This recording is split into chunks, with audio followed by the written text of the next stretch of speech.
Napanood niyo na ba yung nangyari dito sa Manix House? Na meron na naman po tayong nakitaan ng walang ulo. Hindi na po bago yan sa amin dito sa Manix House. Kung hindi lang mahahagilap mo, hindi lang mavivideohan. Again, sinabi ko yan before sa content ko, which is yung video ko dati na tumayo yung buhok ko. Papakita ko na lang kung hindi nyo na maalala. Ayan.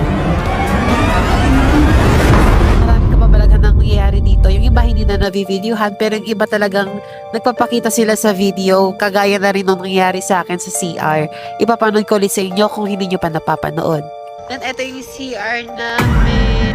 At ang susunod nating pag-uusapan ay yung nakitang walang ulo si Prince Yambao dito sa Manix Gate. Sama dyan sa gate ng Manix House. And honestly, hanggang ngayon, kinikilabutan pa rin ako.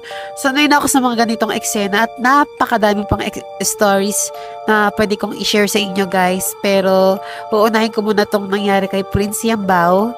Unexpected talaga yung kay Prince kasi talagang hindi namin napansin. Kahit yung mga editor namin, hindi talaga napansin yun. Ang mga tao lang talaga nakapansin. And yung nangyari sa akin sa CR is tao lang din nakapansin doon na may sumilip na anino sa likod.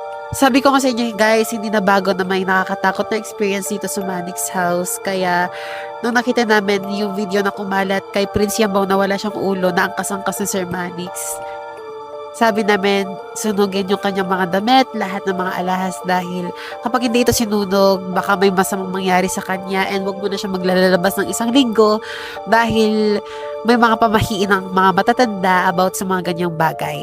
Ayan, kung gusto nyo pa ng more horror stories, comment part 2 dyan sa comment section.